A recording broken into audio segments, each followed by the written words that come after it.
दोस्तों नमस्कार। मैं पब्लिक न्यूज़ टीवी पर आप मुझे देख रहे हैं। बिहार में जो मतदाता सूची के वेरिफिकेशन का काम हो रहा है, उस पर जो विवाद शुरू हुआ है, वो थमने का नाम नहीं ले रहा है। इसे एसआईआर यानी विशेष गहन पुनरीक्षण बताया जा रहा है। चुनाव आयोग रोज अपने फैसले बदल रहा है और चुनाव आयोग के फैसले बदलने से लोगों का संदेह भी गहरा होता जा रहा है कि कुछ न कुछ चुनाव आयोग छिपा रहा है। कांग्रेस और राष्ट्रीय जनता दल इस मुद्दे को लेकर के पूरे बिहार में आंदोलन कर रहे हैं। 9 जुलाई को एक बड़ा प्रदर्शन इंडिया गठबंधन की तरफ से रखा गया है और अब इसमें असदुद्दीन ओवैसी जो एमआईएम प्रमुख हैं वो भी कूद गए हैं इस आंदोलन में। उनका कहना है कि इससे नागरिकता छीनी जा सकती है। तो क्या जो एसआईआर हो रही है, इससे क्या किसी बिहार के व्यक्ति की नागरिकता छीन ली जाएगी? ये बड़ा सवाल है। उधर तेजस्वी यादव कह रहे हैं कि विज्ञापन चुनाव आयोग कुछ निकालता है और आदेश कुछ निकालता है। मतलब अखबार में जो विज्ञापन दे रहा है उसमें किसी पेपर की जरूरत नहीं बता रहा है। लेकिन उनका कहना है कि आखिर चुनाव आयोग आधार को मान्यता क्यों नहीं दे रहा है, आधार के जरिए वोटर वेरिफिकेशन का काम क्यों नहीं हो रहा है, जिस आधार से सब कुछ होता है।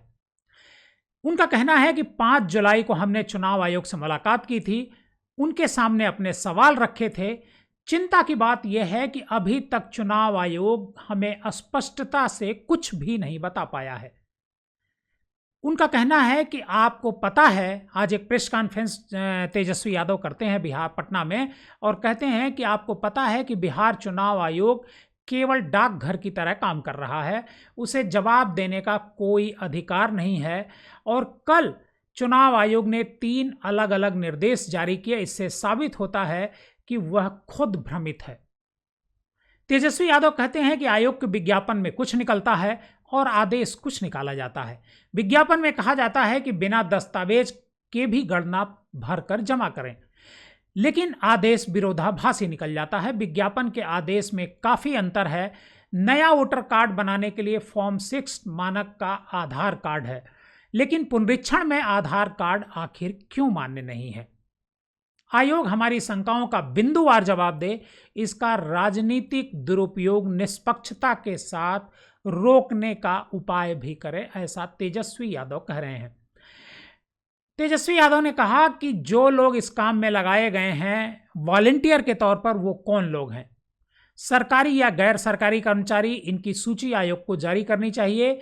वहीं उन्होंने बिहार में अपने गठबंधन को लेकर के कहा कि हमारा गठबंधन चुनाव आयोग की ओर से जारी विरोधाभासी निर्देशों के विज्ञापनों पर गहरी चिंता व्यक्त कर रहा है। वहीं कांग्रेस ने कहा कि आयोग पूरी तरह से कंफ्यूज है, समझ नहीं आ रहा है उसे कि कौन सा निर्णय लिया जाए। कांग्रेस ने कहा कि 9 जुलाई को बिहार में इसके विरोध में चक्का जाम किया जाएगा और इस चक्का जाम में पार्टी के वरिष्ठ नेता राहुल गांधी खुद शामिल होंगे। हालांकि जो तेजस्वी यादव ने आरोप लगाए उसका जवाब चुनाव आयोग ने तो नहीं दिया, लेकिन बीजेपी सामने आती है और बीजेपी कहती है, उसके जो नेता होते हैं शाहनवाज हुसैन, वो कहते हैं कि चुनाव से पहले मतदाता सत्यापन नियमित था, लेकिन अब मनोज झा और महुआ मोइत्रा सुप्रीम कोर्ट चले गए हैं। इससे क्या फर्क पड़ता है? मतदाता सत्यापन लागू करना फायदेमंद होगा क्योंकि इससे केवल वैध मतदाता ही पात्र रहेंगे। बड़ा सवाल यह है कि अगर वैध मतदाता ही पात्र रहेंगे तो यही मतदाता जो 2024 के चुनाव में वोट डाले थे, उनके बारे में शाहनवाज हुसैन कुछ भी नहीं बोल रहे हैं। आपको बताएं कि इस आंदोलन में जो बिहार में शुरू हुआ है एसआईआर के खिलाफ, चुनाव आयोग के खिलाफ, कांग्रेस, आरजेडी और जो उनके इंडिया गठबंधन के और जो ब्लॉक हैं उनका सभी का, उसमें एमआईएम भी सुर में सुर मिलाती नजर आ रही है। एमआईएम की तरफ से आज कहा गया कि जो भी हो रहा है वो गलत हो रहा है, इससे नागरिकता भी जा सकती है।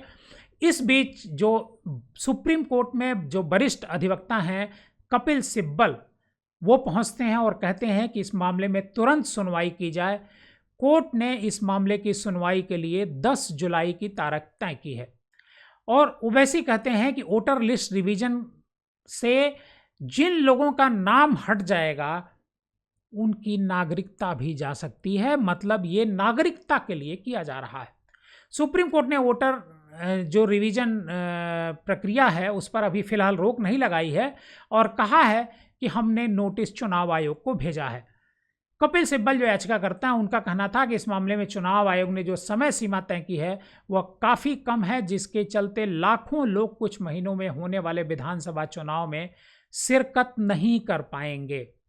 दूसरी ओर इस मामले में पूर्व डिप्टी सीएम और आरजेडी नेता तेजस्वी ने भी चुनाव आयोग के खिलाफ मोर्चा खोल रखा है, जैसा आपको पता है।